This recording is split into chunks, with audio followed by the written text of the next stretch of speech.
yang sedikit kalau seandainya di tengah pandemi COVID ini, gitu kan, investasi-investasi yang ada di kita ini ikut terganggu karena faktor-faktor gejolak-gejolak yang terjadi di global. Nah, apa yang harus dilakukan Indonesia? Nah, ini yang sebenarnya ingin kita gali di diskusi hari ini dengan pakar-pakar tadi. Kita ingin memiliki gambaran, masukan, atau analisis. Kita tetap mungkin bisa mengkritisi apa yang memang kurang tepat disampaikan atau bisa bentuk perasaan dan lain-lain, dan ini sudah diklarifikasi oleh Presiden Macron sendiri, dan beliau juga menyampaikan ada kesalahpahaman gitu kan, itu. Nah, tapi di sisi lain juga masyarakat kita bisa menyadari bahwa hubungan bilateral, hubungan ekonomi dan implikasi sosial yang akan terjadi apabila memang protes-protes ini tidak terkelola dengan baik, bisa berdampak terhadap baik itu perekonomian Indonesia maupun dampak terhadap mungkin minat investasi asing. Nah, ini yang sebenarnya menjadi PR kita semua gitu ya. Gitu. Bukan berarti kita tidak boleh mengkritik atau memprotes, tapi bagaimana kita bisa mengelola isu-isu ini dengan cara-cara yang mungkin lebih tepat dan tidak berdampak. Sekarang kenapa kami harus menyelenggarakan diskusi ini?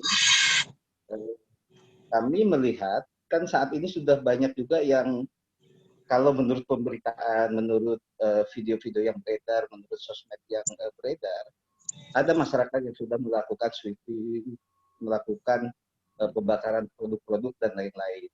Nah, yang harus kita pikirkan salah satunya adalah ketika itu FDI, foreign direct investment-nya investasi langsung, implikasinya banyak.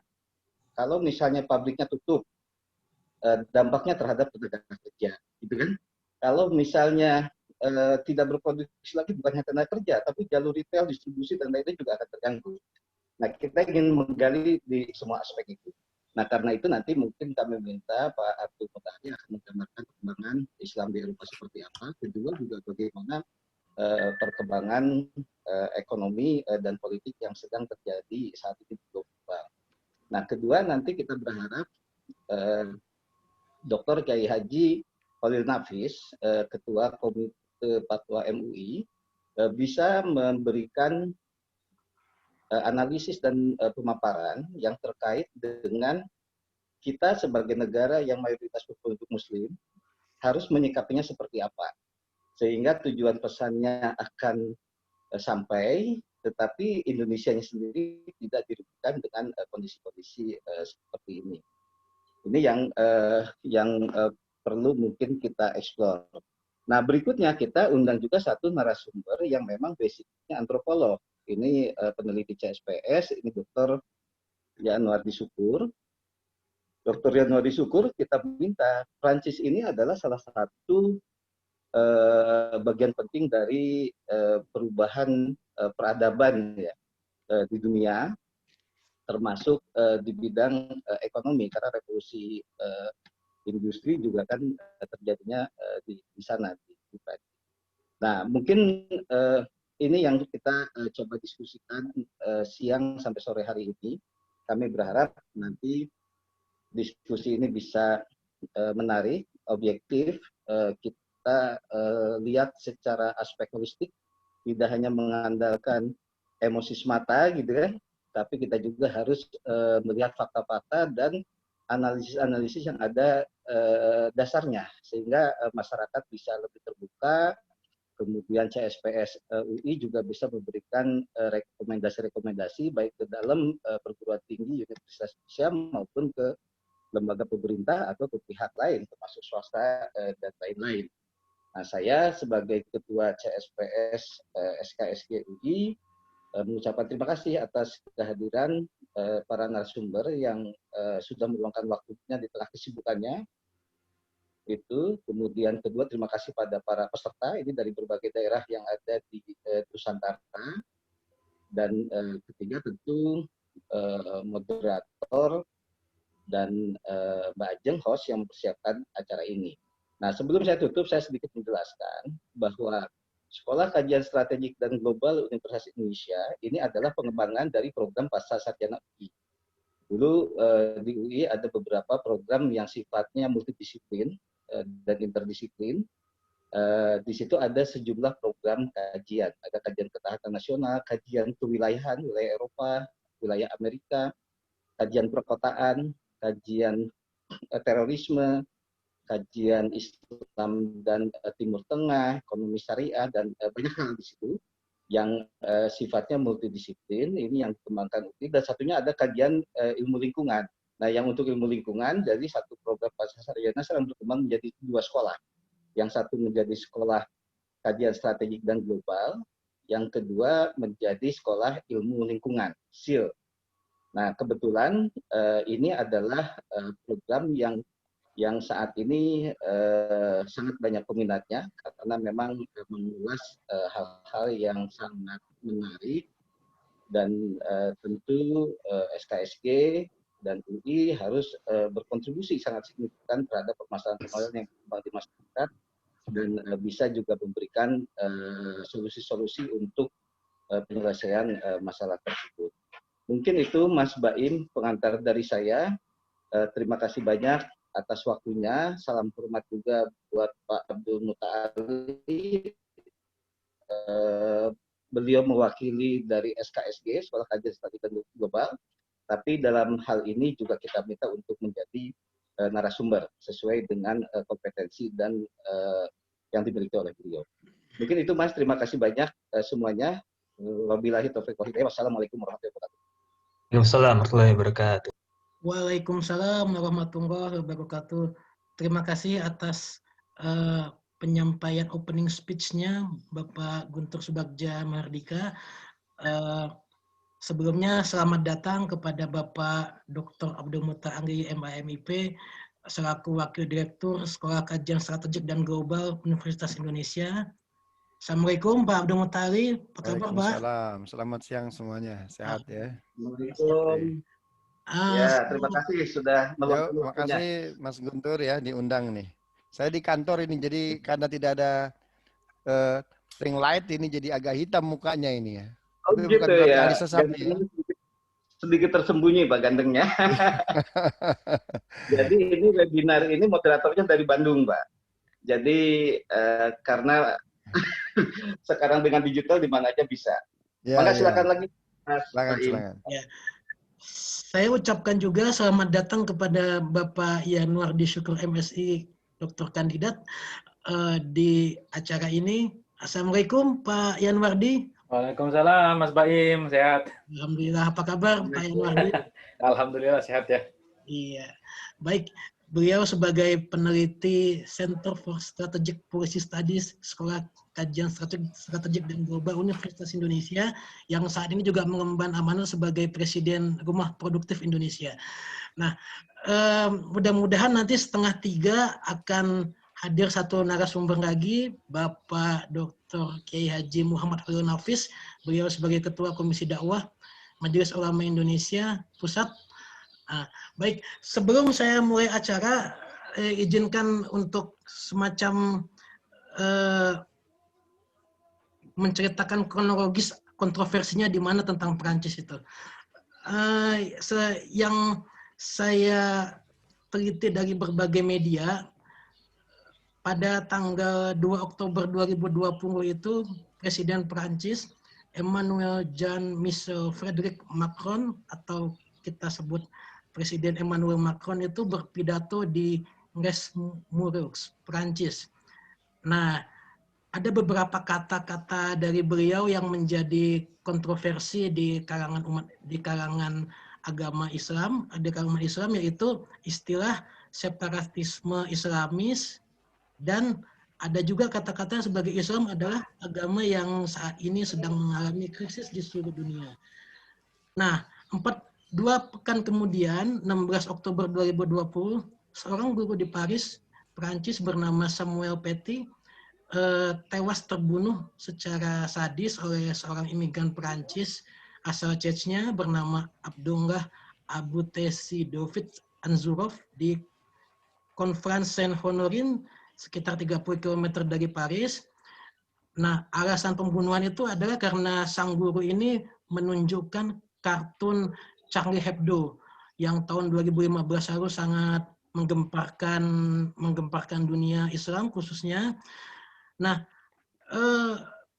peristiwa ini disambut lagi oleh pernyataan Presiden Joko Widodo tanggal 29 Oktober kemarin. Beliau menyatakan mengecam keras Presiden Emmanuel Macron yang pernyataannya dianggap menghina umat Islam, sekaligus juga mengecam peristiwa pembunuhan sadis di Konferensi Saint Honorin terhadap Samuel Paty. Jadi Indonesia berusaha seimbang. Nah, untuk itu kesempatan pertama sebagai narasumber saya berikan kepada Bapak Dr. Abdul Mutali MAMIP selaku Wakil Direktur Sekolah Kajian Strategik dan Global Universitas Indonesia, dan beliau juga sudah menyiapkan materi. Sebentar saya unduh dulu materinya ya. Silakan Mas Baim. Pak Mutali sendiri yang langsung saja oleh Mas Baim karena saya kebetulan banyak ini Baim ini banyak tugas di sini. Tolong Mas Baim dulu ya, biar saya fokus menjelaskan ya. Ya, kalau gitu saya buka dulu emailnya sebentar ya Pak ya. Oke. Atau gimana? Perlu waktu lama nggak? Karena di sini host disable participant screen. Ya, sebentar. Baik. Mungkin selanjutnya langsung narasumber Mas Baim. Gimana? Iya, sebentar Pak, ada share screen-nya di email ini. Buka dulu tadi. Oke. Siap. Baik, mungkin saya bisa mulai dulu sambil nunggu Mas Baim ya. Siap Pak. Baik, audio videonya jelas ya. Videonya videonya memang ini karena belakangnya ini sinar matahari jadi nggak kelihatan. Bagus sekali. Ya, wajah sayanya ini, tapi bukan. Tapi gantengnya masih kelihatan. Aman. Oke. Assalamualaikum warahmatullahi wabarakatuh. Waalaikumsalam warahmatullahi wabarakatuh. Selamat siang, salam sejahtera untuk kita semua. Yang saya hormati Ketua CSPS, Mas Guntur, Doktor Kandidat, insya Allah ya, dari Strategik dan Global Universitas Indonesia. Juga narasumber yang lain ada Mas Yanuardi Syukur, kemudian Kiai Khalil, saya nggak tahu sudah bergabung atau belum. Bapak, Ibu, para peneliti, para pemerhati Uni Eropa, khususnya terkait Perancis, dan sahabat-sahabat audiens semuanya. Secara umum bahwa Perancis dan Eropa ini 8 tahun terakhir atau 1 dekade terakhir ini chemistry dengan Islamnya luar biasa sebetulnya. Saya akan bicara dari sisi yang normatif dulu ya. Sebelum nanti bicara terkait kira-kira ini berpotensi tidak untuk loss and less terhadap bilateral kita dari sisi politik, sisi ekonomi kan begitu. Nah, 1 dekade ke belakang ini sebetulnya antara Islam dengan Eropa ini terjadi romantisme yang luar biasa. Ya, bahkan kalau kita melihat lebih jauh lagi itu menurut saya justru banyak sekali influence ya, pengaruh-pengaruh positif Islam ini terhadap dunia Eropa. Di antaranya kita mengenal ada revolusi Perancis. Mungkin Mas Yanuardi sangat hatam bab ini ya. Revolusi Perancis 1700 sampai 1800. Hal ini dipengaruhi diantaranya oleh gap antara proletar dan borjuis. Bagaimana kehidupan para raja kala itu sungguh menyakitkan bagi mereka masyarakat bawah. Nah, terkait revolusi industri Perancis ini yang terjadi rentang 100 tahun ya, 1700 sampai 1800. Ini oleh Marx ya, Marx menemukan data yang luar biasa. Bagaimana di situ posisi Islam sebagai sebagai sebuah keyakinan ya, itu memberikan banyak pengaruh positif kepada Perancis. Nah, kenapa demikian? Itu Marx itu dalam bukunya Das Kapital dia menawarkan dua jenis kelas. Ada kelas borjuis, ada kelas proletar. Nah, kelas proletar ini kalau tidak dikelola dengan baik, ini akan menjadi bom atom yang sangat luar biasa. Dan buktinya Revolusi Perancis diantaranya poin terbesarnya itu adalah itu. Tidak bisa mengelola kelompok proletar. Bagaimana borjuisme dalam kehidupan sosial di Perancis itu menjadi sangat dahsyat. Nah, itu Marx, saya ketika melakukan penelitian di Inggris, itu di museumnya Marx itu ada tertulis salah satu ayat dalam Al-Quran, itu surat Hud ayat 27. Ayat ini bercerita bahwa followers Nabi Muhammad pertama kali itu adalah para budak slaves. Ya, kenapa? Karena para budak pada masa jahiliyah, stupid ages, itu mereka bekerja tidak bisa diberi gaji. Kemudian ketika mereka mengadukan kepada pengadilan, justru mereka yang mendapat banyak kerugian-kerugian. Mereka dizalimi, mereka dipersekusi, tetapi tidak ada tempat untuk mengadu. Jadi kalau budak di dunia, maka passway pun ketika meninggal, itu mereka akan menjadi budak selamanya. Nah, seorang Prophet Muhammad datang di masa itu, ya, ketika banyak kezaliman kepada kaum budak, itu Muhammad menawarkan bahwa kehidupan itu bukan hanya di dunia loh, tetapi juga after passway itu ada kehidupan lagi, di mana segala kebaikan di situ akan diberikan, juga segala keburukan akan diterima oleh pelakunya. Nah, adanya hari kiamat, adanya hari pembalasan, ini merupakan the real justice, ya, keadilan yang nyata. Oke deh, saya mungkin di dunia ini nggak dapat apa-apa, tapi yang menjadi orientasi saya itu adalah akhirat, adalah big day. Nah, kata Marx itu dalam Das Kapital mengatakan bahwa big day is the real justice. Ya, adanya hari kiamat, hari pembalasan, itu bukti keadilan yang nyata. Nah, jadi revolusi Perancis itu sebetulnya pengaruhnya itu diantaranya adalah bacaan-bacaan masyarakat. Ya, bagaimana Das Kapital itu menemukan teorinya dari situ. Oke. Kemudian ada lagi Eropa, dia maju itu after Renaissance, ya, after Renaissance. Sebelumnya abad 6 sampai abad 14 itu kan kejayaan dunia timur begitu. Nah, dunia barat itu mengalami kejayaannya itu dimulai dari abad ke-14. Ada seorang pemikir di barat namanya Niccolo Machiavelli. Begitu. Dia coba melakukan perenungan. Oke, ini dari saya belum bisa share screen. Ya, sebentar Pak. Oke, atau paling tidak yang mungkin saya diizinkan untuk share ya. Iya, sebentar Pak, sebentar. Oke. Yang kedua, chemistry Islam di Barat, kalau kita melihat masa lampau, ini lahirnya Renaissance. Ya, lahirnya Renaissance. Seorang pemikir Itali, Niccolo Machiavelli, Il Principe bukunya. Dia coba meneliti kenapa ini terjadi dark ages. Masa kegelapan antara abad 6 sampai abad 14. Nah, kejayaan Eropa itu kan dimulai dari abad 14. Jadi kita mohon maaf kepada audiens dan kawan-kawan peneliti, coba kita melakukan romantisme sejarah dulu nih ya, romantisme sejarah dulu. Oke.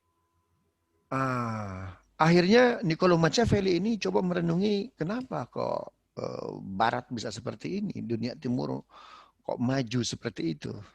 Ya, akhirnya dia coba berangkat ke Andalusia karena ketika itu golden age Muslim kala itu di Andalusia ya, di Spanyol. Akhirnya Niccolo Machiavelli berangkat ke Spanyol untuk belajar Arabic, ya, kemudian dia bisa membaca. Akhirnya dia menemukan satu buku Muqaddimah itu yang ditulis oleh Ibnu Khaldun. Akhirnya dia baca dari awal hingga akhir.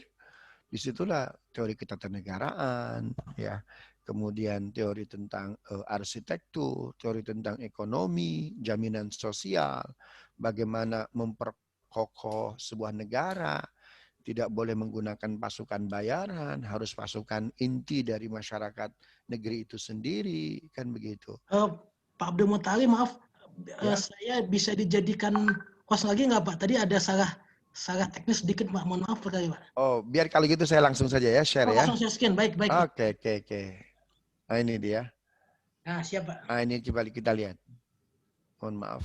Mohon maaf Pak, mohon maaf. Oke, no problem. Oke, lihat. Ini romantisme Islam di Eropa. Jadi, buku yang ditemukan oleh Niccolo Machiavelli, yaitu Muqaddimah Ibnu Khaldun, itu sebetulnya berjilid-jilid.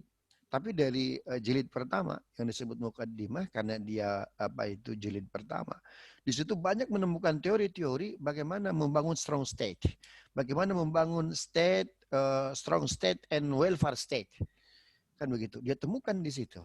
Nah, akhirnya dia baca, dia teliti, dia gubah, lalu menjadi sebuah karya monumental Niccolo Machiavelli yang diberi judul Il Prince. Saya pernah ke Perancis, pernah ke Sorbonne. Cover asli dari Il Prince itu, ya, itu masih menggunakan bahasa Arab. Kutipan-kutipan penting itu dalam buku Il Prince, alif. Saya tanya, this is alif symbol of Ibnu and Khaldun? Yes, you are, katanya. Ya, apa artinya? Bahwa ada fakta yang cukup kuat bahwa Il Prince itu juga terpengaruh dari Muqaddimah. Ya, romantisme Islam di Eropa yang berikutnya adalah itu bagaimana dukungan Parlemen Uni Eropa, ya, terhadap kemerdekaan Palestina. Ya, jadi justru kemerdekaan Palestina itu datang bukan dari parlemen negara-negara Timur Tengah, ini salah, mohon maaf ya, bukan dari negara Eropa, tapi negara Timur Tengah. Kemerdekaan Palestina. Oke. Ini share screen-nya bisa jelas ya? Materinya, halo? Bisa jelas ya? Jelas, Pak. Oke. Bagus sekali, ya. Jadi justru dukungan untuk kemerdekaan Palestina itu datang dari Perancis, datang dari Inggris, datang dari Spanyol. Ya, bukan datang dari Middle East Parliament, bukan. Ya, kami pernah melakukan ke beberapa negara terkait konflik Israel-Palestina.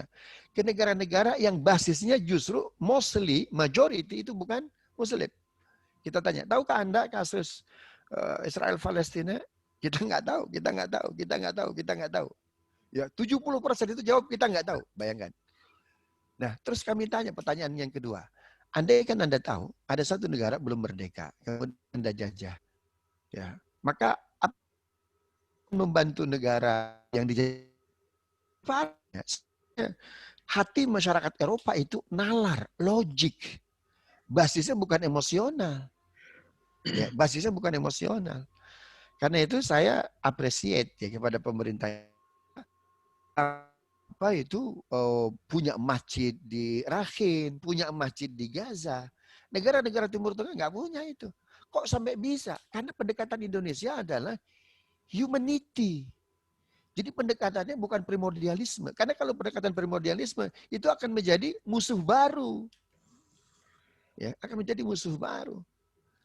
Oke. Romantisme Islam Eropa selanjutnya kita lihat kasus New Zealand. New Zealand ini mendapatkan teori good governance and good government itu banyak dari masyarakat Muslim. Ya, banyak dari masyarakat Muslim.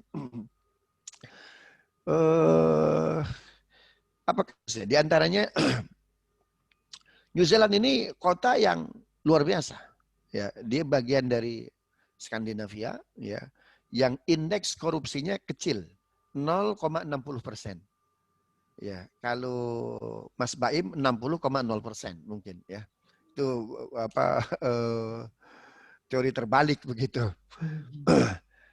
Nah, ini indeks pendidikannya luar biasa, indeks kebersihannya luar biasa. Tapi pada saat yang bersamaan New Zealand adalah komunitas negara yang indeks bunuh dirinya tertinggi di dunia kedua setelah Jepang. Kan menarik ini.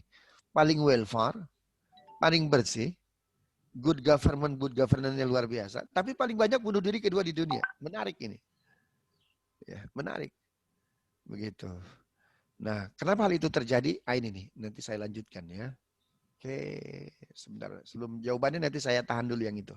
Halo, Assalamualaikum Pak Kiai. Oh, Mas Baim bocor suaranya, Mas.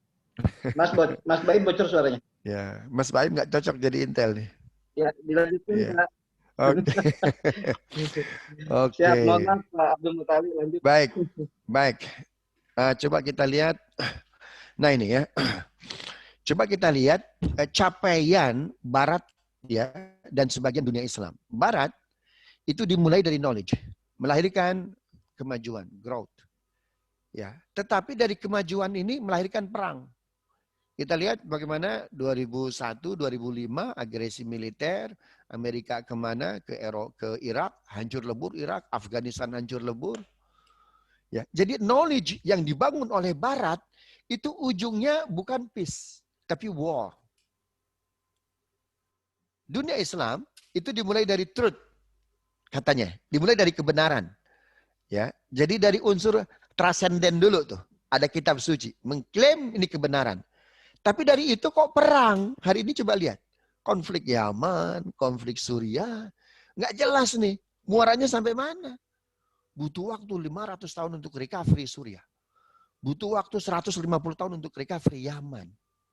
Padahal basis achievement-nya itu dimulai dari truth. Tapi kok ujungnya kenapa menjadi puritas? Menjadi kemiskinan. Ya, nah, jadi sebetulnya baik Barat ataupun dunia Islam punya PR, belum sampai kepada peace. Belum sampai kepada perdamaian. Nah, ini yang sedang kita cari sebetulnya. Ya, yang sedang kita cari sebetulnya. Oke. Nah, ini. Kita lebih spesifik lagi. Bagaimana Islam di Perancis? Sebetulnya Islam di Perancis sudah eksis sejak ketua pertama pemerintahan sementara 1944 sampai 1947 ya. Kalau nggak salah Charles de Gaulle itu ketua pemerintahan pertama sementara. Karena Pak Muthalib mohon izin sekali, mohon maaf. Kan kebetulan nih Bapak sebagai hostnya, itu ada Kiai Hongil masuk, tolong di-admit dulu Pak. Yang begitu ya? Mohon Sebentar. maaf sekali Pak Muthalib, mohon maaf saya ganggu, ini ada kesalahan teknis, mohon maaf sekali Pak. Di mana ya saya? Yang participants itu ada admit, bisa di-admit gitu Pak. Oh, partisipan, oke. Nah, itu kan ada yang waiting room, itu di semuanya di-admit aja semuanya Pak.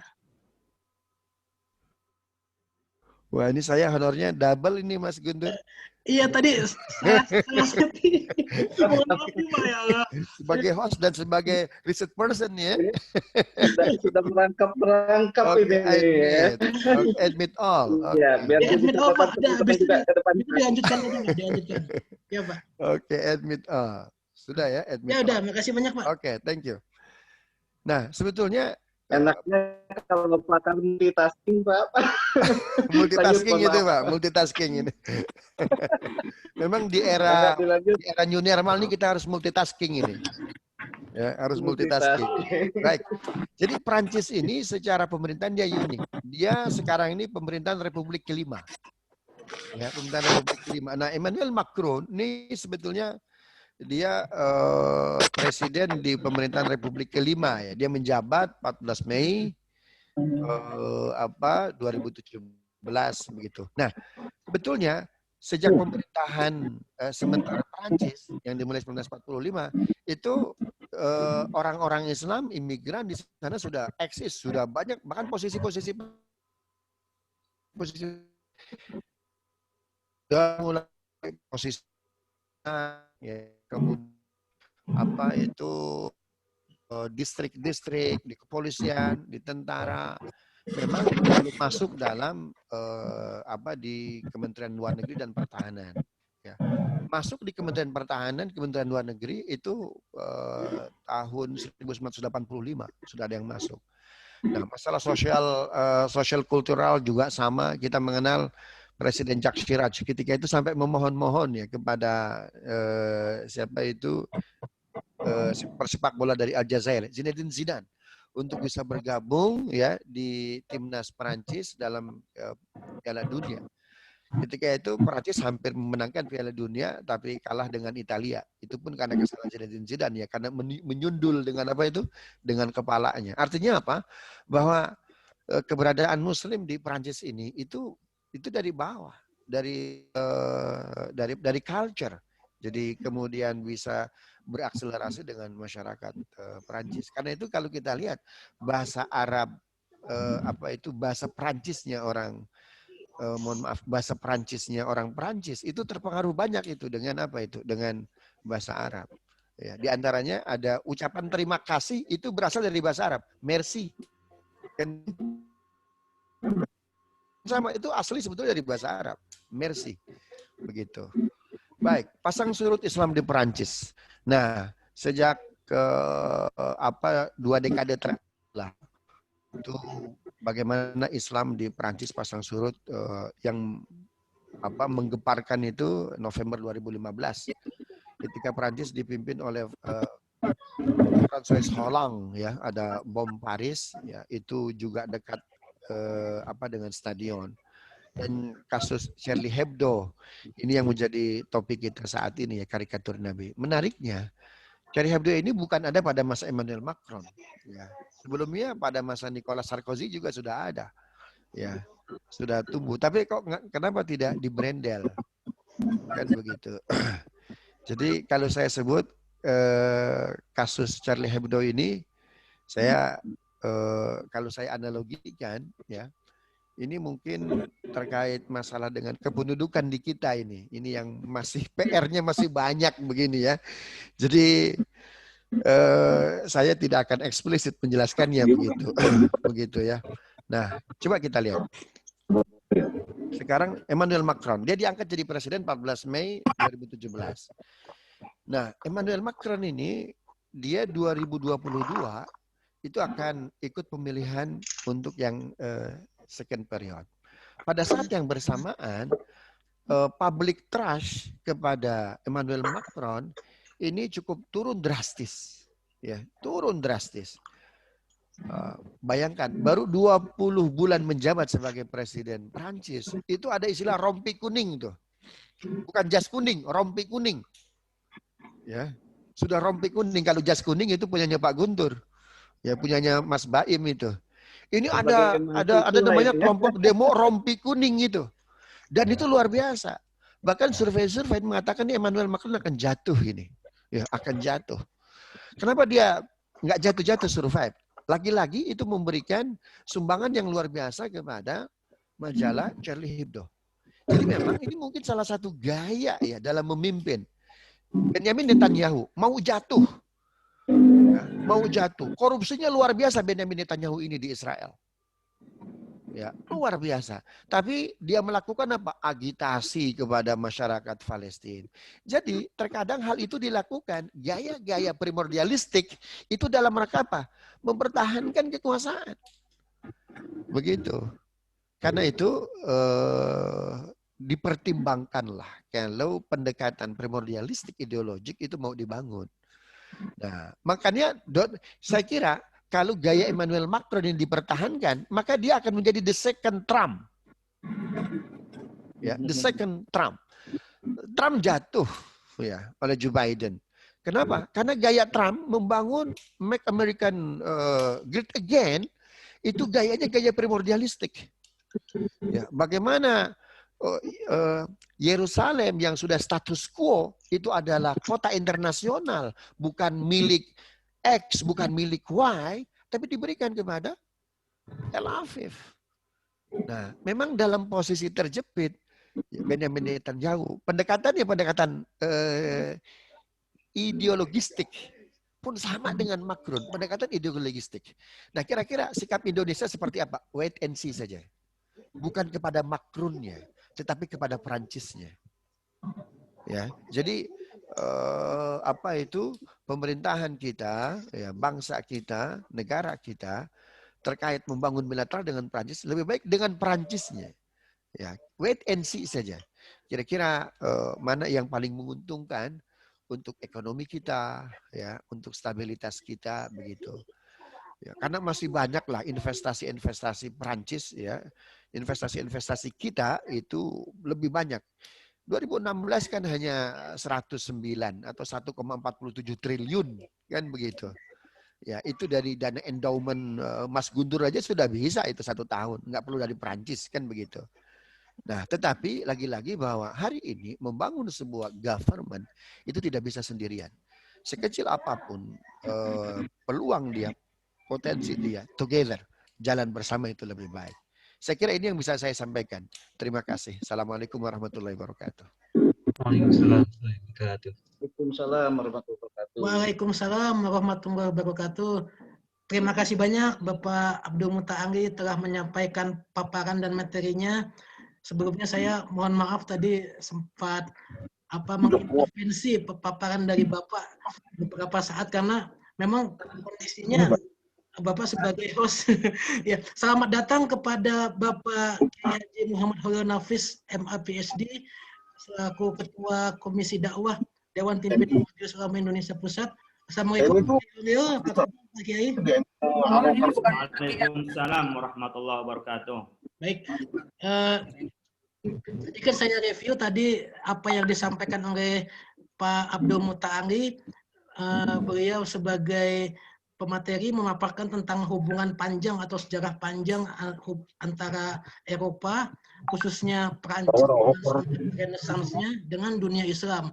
Apalagi ada sejumlah negara di Afrika Utara, di Aljazair, Maroko, dan negara-negara Maghribi yang menjadi jajahan Perancis selama beberapa puluh tahun. Selanjutnya, pembicara berikut adalah Bapak Kiai Haji Muhammad Holil Nafis selaku Ketua Dewan Pimpinan MUI Pusat. Untuk itu saya persilahkan kepada Pak Kiai Holil. Apa poin atau tidak, Pak? Saya nggak pakai slide. Saya pengennya mau dengerin Dr. Muta'ali aja. Baik, Pak. Siapa? Assalamualaikum warahmatullahi wabarakatuh. Waalaikumsalam warahmatullahi wabarakatuh. Alhamdulillah wassalatu wassalamu ala Rasulillah. Terima kasih kepada Pak Guntur Subagja, Mas Baim, ilmunya Pak Muta'ali, dan Sivitas Akademika di Sekolah Global, dan teman-teman sekalian. Kita hadir baru di dunia maya ini. Kita belum pernah ngopi-ngopi bareng nih. Perlu ada acara yang ngopi-ngopi bareng. Dulu saya di PSTT itu sering ada acara ngopi. Sekarang lama nggak ngopi-ngopi. Emosinya beda antara kita ketemu langsung dan nggak ketemu langsung. Untuk emosinya beda. Makasih. Saya tadi dapat insight dari Pak Muta'ali ya. Tentang Islam di Perancis khususnya dan Eropa ya. Jadi kalau kita lihat populasi Muslim di Perancis itu kan nomor 2 ya. Dan memang Macron dan timnya seperti Menteri Luar Negerinya Darma itu memang dikenal orang yang ingin membatasi Muslim yang populasinya cepat. Apakah karena kelahirannya atau karena memang banyaknya orang yang masuk Islam. Jadi orang Islam ini seringkali ya pertama karena memang menikah banyak. Ini saya anjuran kepada Pak Muta'ali dan Pak Guntur. Jadi, kita nunggu contoh dulu Pak Kiai. Itu gimana sih itu? Seperti pejuang kita di Gujarat ke Indonesia, itu kan asimilasinya dengan perkawinan. Orang-orang Yaman ke sini, itu kan juga ya Mesir yang ke sini itu kan menikah dan menjadi orang Indonesia. Makanya kayak Betawi itu ada Betawi Arab, Betawi Cina, karena kan perkawinannya dengan orang Arab ya. Nah, di Eropa juga begitu. Kalau banyak teman-teman di Italia, di Belanda, di Perancis itu malas punya anak lebih dari 1, bahkan mau punya anak pun susah.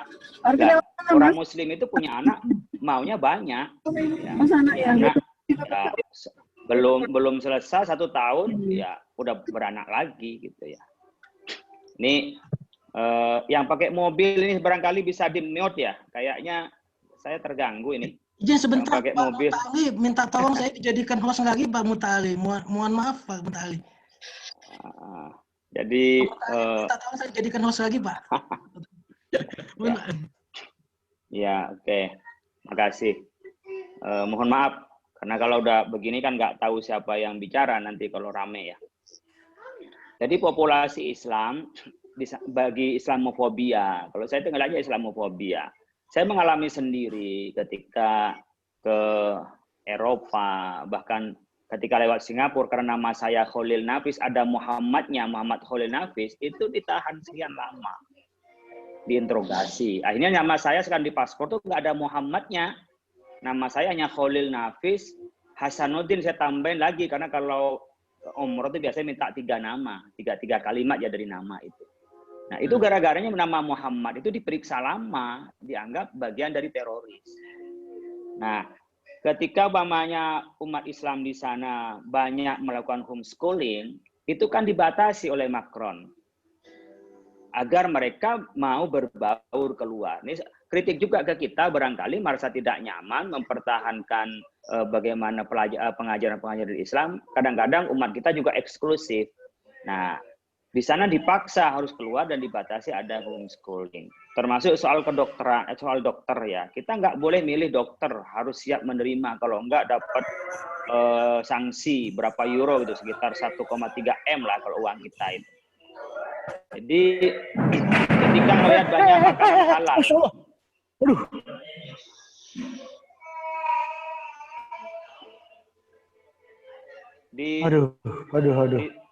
Kenapa bisa naik ya? Dari mana naiknya? Ini kemana Mas Baim naiknya nih Mas Baim? Dari mana naiknya dari mana? Enggak, dia menderitanya naik gitu. Aku bilangin jangan. Anaknya jatuh Mas Baim.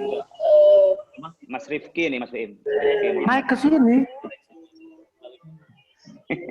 Ini gimana ini Mas Baim caranya? Cemana ini Pak Kiai, cemana ini? Nah ini oke, udah longgar lagi ini.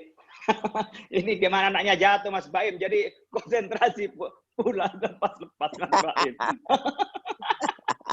Anaknya jatuh naik kemana Mas Baim? Mas Baim belum tahu punya anak dia. Produksinya aja belum ini Mas Baim ini. Siap Kiai. Lanjut Pak. Udah. Ini karena bicara anak tadi ada anak yang jatuh Mas Baim. Jadi sekilas yang saya baca dan itu ketika sepanjang jalan banyak makanan halal. Kalau saya dulu ya terus terang aja ketika dari Wina saya terbang ke Perancis. Memang 11 stasiun bandara udah banyak makanan halal dan makanan halal itu identik dengan makanan Timur Tengah loh. Namanya nasi mandi, biryani gitu disebut halalnya. Padahal halal itu adalah simbol Islam. Nah, belum ada di sana halal itu nasi padang, bawahnya belum ada. Saya cari-cari itu belum ada. Maksudnya ke biryani, mandi. Tapi Macron, Darmain khususnya, Menteri Luar Negerinya mengatakan ini kita sudah menyuburkan separatisme. Kalau ada sebagian teman mengatakan karena paham, memahami bahasanya Macron katanya. Jadi dianggap karena kita bodoh nggak bisa bahasa Perancis. Saya kadang bertanya, apakah seluruh Timur Tengah itu orang bodoh semua, nggak ngerti bahasa Perancis? Sampai saya ditanya begini, Pak Holil, kok disuruh boykot? Memang Pak Holil ngerti bahasa Perancis? Saya nggak ngerti bahasa Perancis.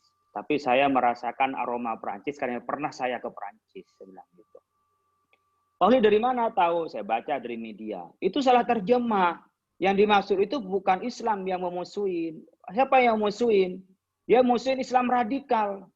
Oh, kalau gitu kayak dulu omongannya ketua BPIP nih, yang dimaksud adalah Islam radikal gitu loh. Tapi kan kita diantem semua menjadi Islam teroris gitu loh.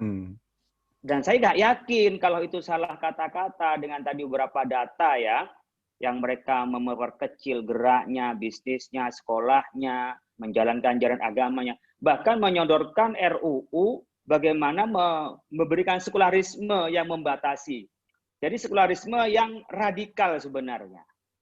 Jadi sebenarnya liberal radikalis. Jadi liberal ekstrim.